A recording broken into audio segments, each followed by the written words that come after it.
Good afternoon. Good afternoon. This is Champ Franklin here, and I want to welcome you to Intimate Discoveries, Unveiling Connections, the podcast redefining the conversation around intimacy. In a world where connections often feel superficial, we dive deep, exploring the layers of what it truly means to be intimate. This isn't just another love talk. It's a groundbreaking journey through intimacies, cognitive, emotional, sexual, and spiritual aspects. In each episode, we peel back the layers of myths and truths, engaging with experts, sharing real life stories, and uncovering insights that challenge everything you thought you knew about closeness and relationships. Whether you're navigating the complexities of love, seeking deeper connections, or just curious about the unspoken intricacies of human bonds, Intimate Discoveries is your guide through the maze of modern relationships. Tune in Monday, Wednesday, and Friday at 4 p.m. as we unravel the secrets to truly meaningful connections. Intimate Discoveries, Unveiling Connections, where every episode is a step closer to understanding the heart and soul of experiencing meaningful relationships. This is your host, Champ Franklin, and we are live. Good evening, good evening. Yes, we are live, and we're on our quest today to discovering why people often get intimacy all wrong. And so as we peel back the layers, we want to see what is it that we can do. Is there anything that we're saying? Is there anything that we believe that we can do better in our relationships? We looked at the statistics last time, and we saw that. Hold on, look out! Let me pause for the calls real quick because I'm going live on Facebook right now to invite individuals to come in to join the show. Yes, it is 3, 2, 1. We are live on Facebook, and Champ Franklin is coming in right here. Like I was saying before, we are looking at the real root of relationships, right? We looked at our reasons why we have to have this discussion. Number one, no marriage is protected or exempt from divorce.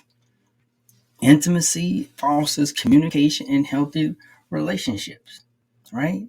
The definition of intimacy varies from person to person.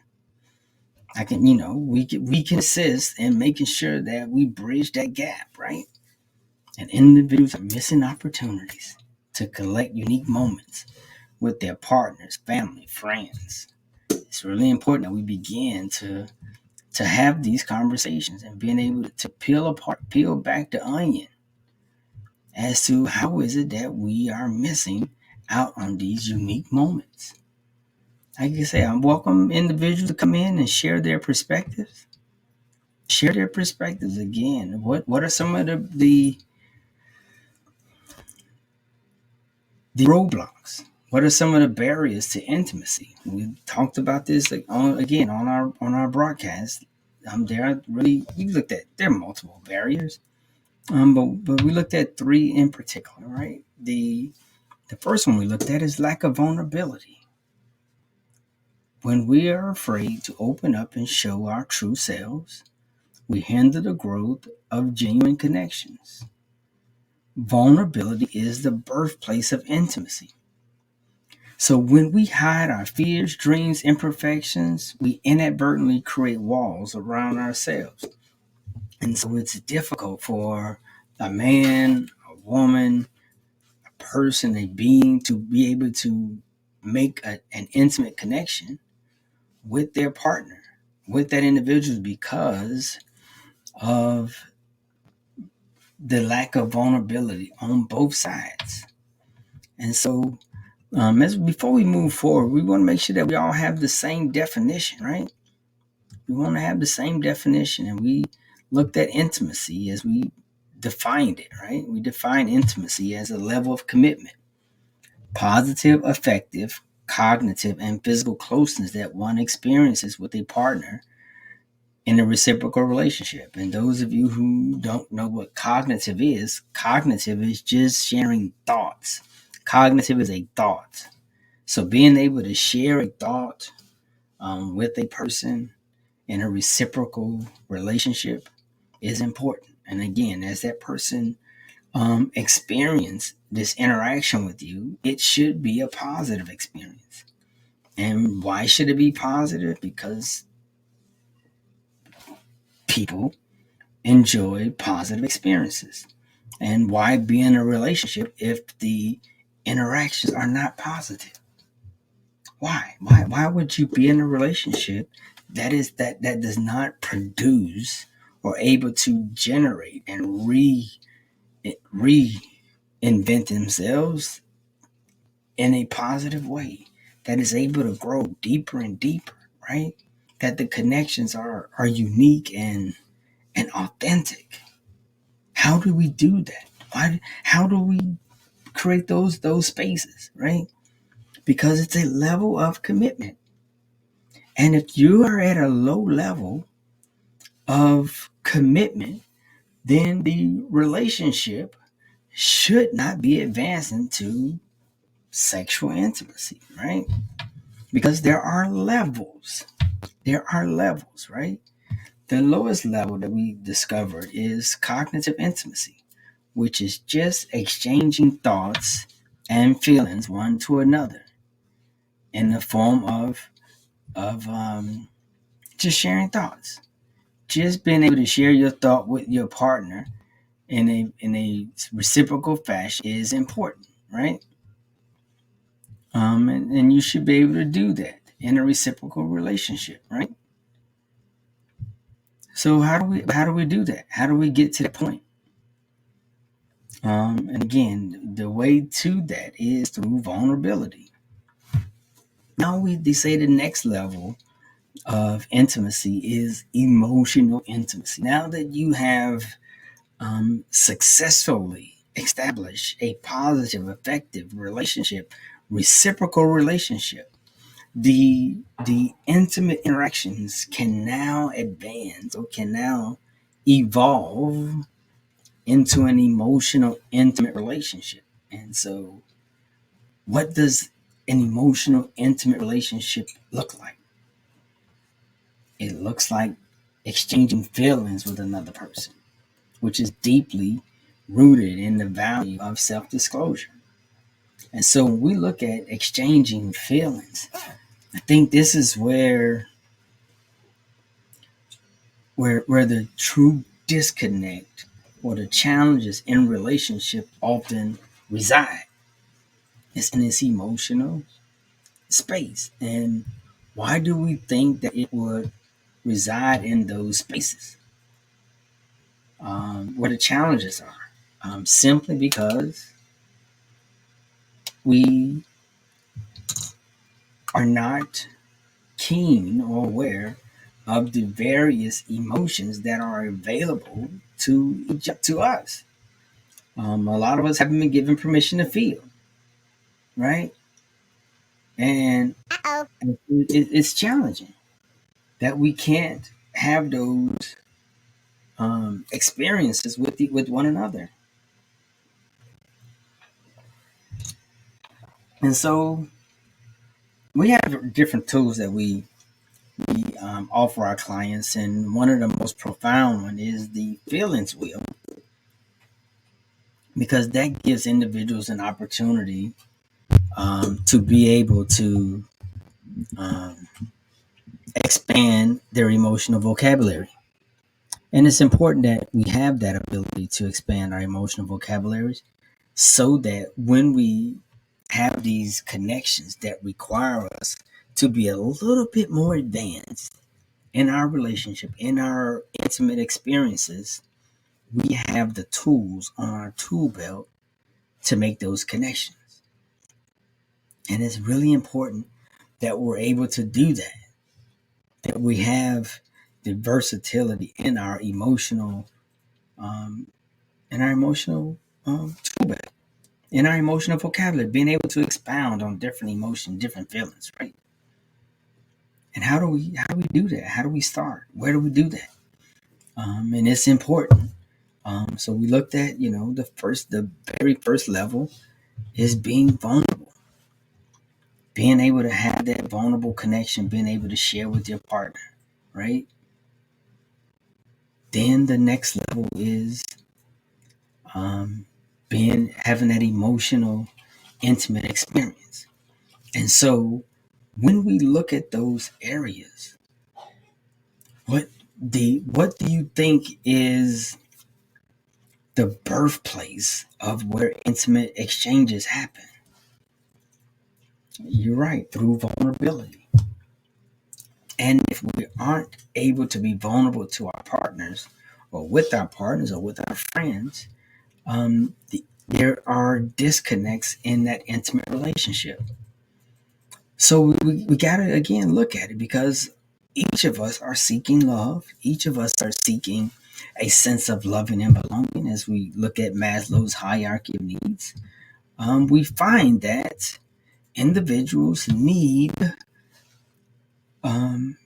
there are needs that individual should be fulfilled in order for you to reach your level of self-actualization, in order for your relationship to reach itself at a level of actualization where you can experience fun and excitement and joy and anything else that you want to recreate or develop in your relationship. There are some needs that has to be fulfilled before you can reach self-actualization, achieving your relationship, achieving its fullest potential, right? And so we look at the physiological needs, right? The relationship, right? You should be able to communicate on a cognitive level, just being able to exchange thoughts so that you can solidify, right? Solidify the physiological needs of the relationship. How are we paying bills? How are we buying food? How are we, um, where are we living? How are we securing that, right? And then once you're able to do that, then there's that safety need where individuals can be vulnerable to be able to have safety and security. They know that when I talk to you, that what we say stays here, right? Can you keep a secret? Can you keep your partner's heart near you? Can you do that? And what does that look like? The challenges that we have in relationships is that most of our arguments um, happen at the physiological needs, right down at the bottom, the very bottom, the very basics of the relationship, of the first need. And so, because that need, we spend so much time arguing at this level, we rarely get to be confident in providing a safety need for the person we just had an argument with. And so, because of that, we have these individuals where it's difficult for us to experience that. And we gotta, at some point, we gotta be able to have that connection. We have to have that agreement. We have to have that interaction, right? And so, how do we do that? How do we continue in that vein? How do we do that? It takes commitment. It takes commitment to each other, commitment to the relationship. And when you're able to allow individuals agree, or I say to be able to discuss and reconcile, or to collaborate, right? Collaboration is creating a win-win situation for each other. When we're able to provide an environment that is a win-win situation for each other, we're now able to then be confident and comfortable providing a safe space for that individual, for each other, that we can now help our partners to feel safe and secure, right? Once we're able to do that, fulfill the safety need, then the relationship advances, or we say evolves, into a level of loving and belonging. This need is then fulfilled at the loving and belonging need. right? So now we have the physiological needs. We have the space. We have established a safe space for the relationship where each other can exchange feelings and thoughts with each other. We've now working on fulfilling the emotional needs by working on our emotional vocabulary. So when your partner is sharing with you on an emotional level, you can then connect. I know that when I give examples of when I was in a relationship, when I was married, and how those emotional connections I couldn't connect. The operator would say, "Sir, I'm sorry, but that emotional connection cannot go through. You've been emotionally numb for the last 20 years. So those circuits that your partner, your family are trying to access, your children are trying to access, needs to be recharged or energized so that the connection can accurately go through." And this also includes, watch this,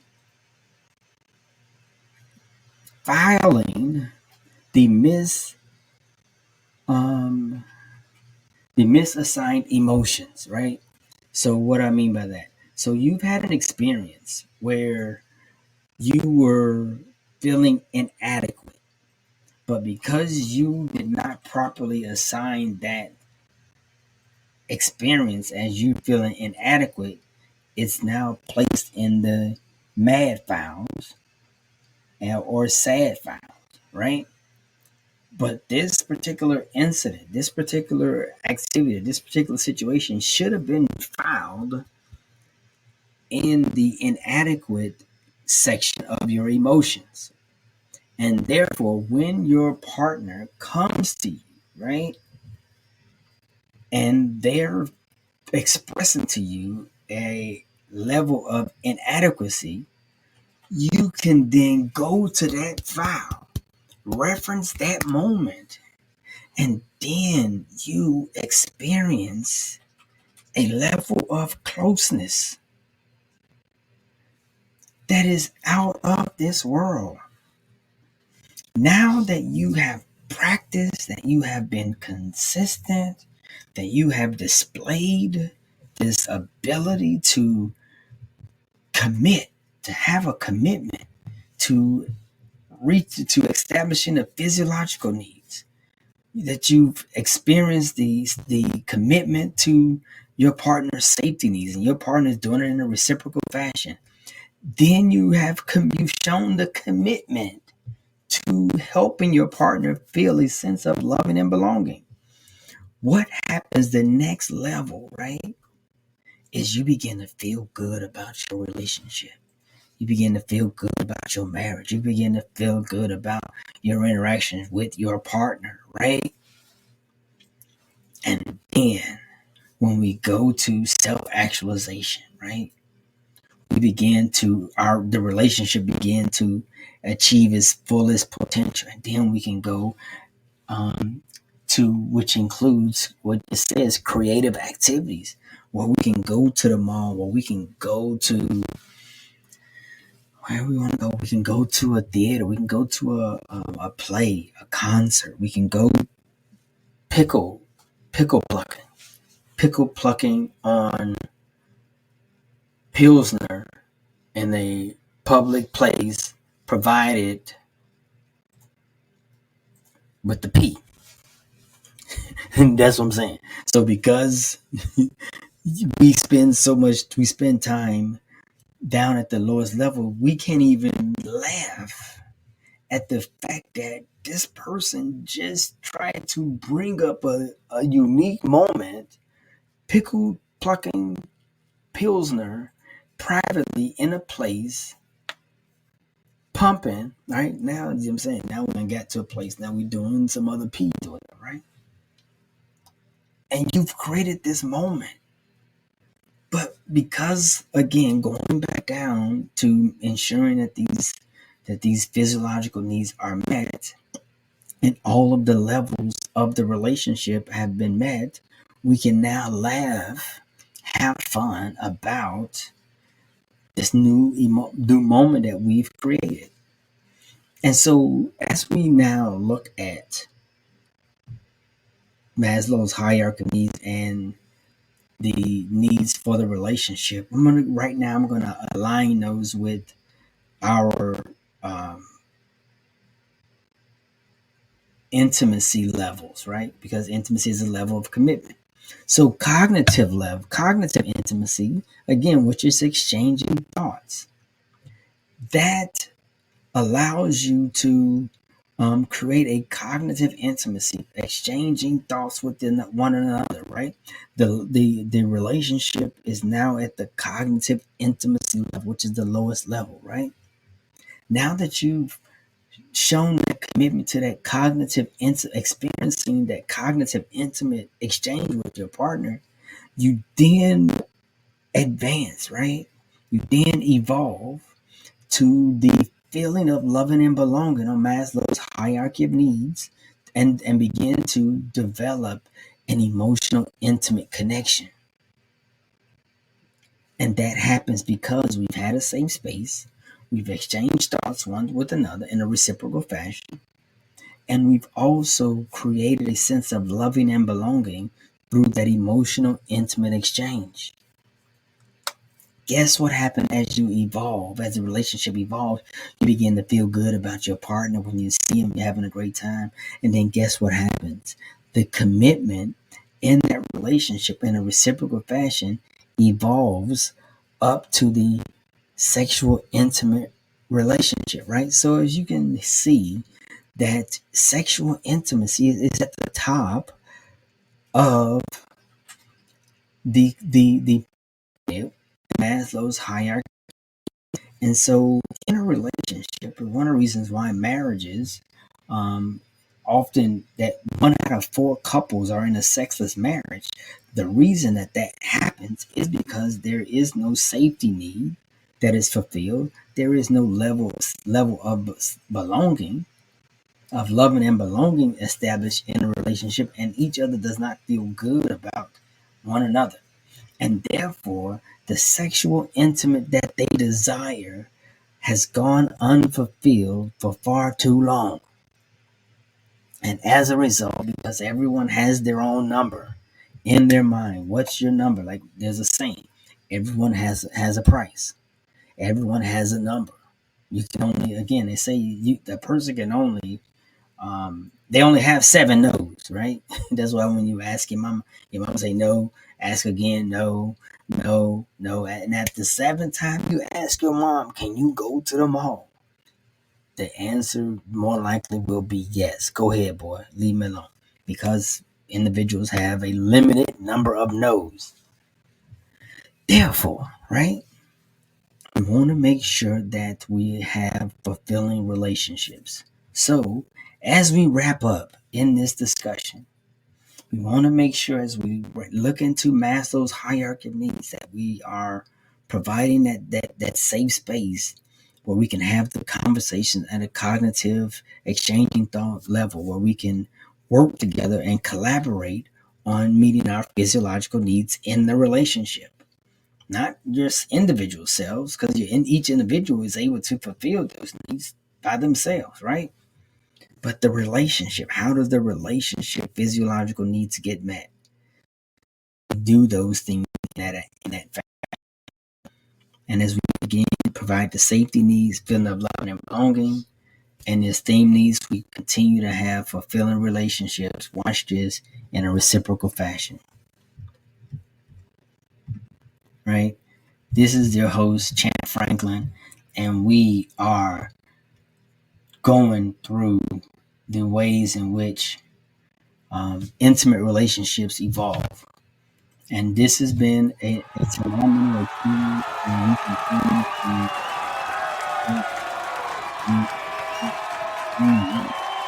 so that we can begin to reduce the number of marriages that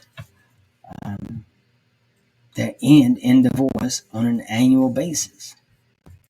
And this is our quest. This is our focus. This is what we're wanting to do. All right. So we're going to wrap up here. Tune in next week or tune in on Friday for another episode of Intimate Discoveries, Unveiling Connections, the podcast redefining a conversation around intimacy. Yes, in a world Where connections often feel superficial, we dive deep, exploring the layers of what it truly means to be intimate. This isn't just another love talk. It's a groundbreaking journey through intimacy's cognitive, emotional, sexual, and spiritual aspects. In each episode, we peel back the layers of myths and truths, engaging with experts, sharing real life stories, and uncovering insights that challenge everything you thought you knew about intimacies in relationships. Whether you're navigating the complexity of love, seeking deeper connection, or just curious about the unspoken intricacies of human bonds, yes, that's right. Intimate connection, intimate discoveries is your guide through the maze of modern relationships. Tune in Monday, Wednesday, Friday at 4 p.m. as we unravel the secrets to truly meaningful connections.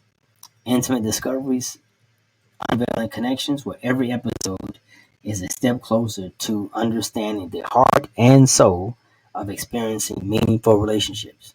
This is Champ Franklin, your host. Remember, the sky is the limit. Don't stop at the moon. Champ Frank out.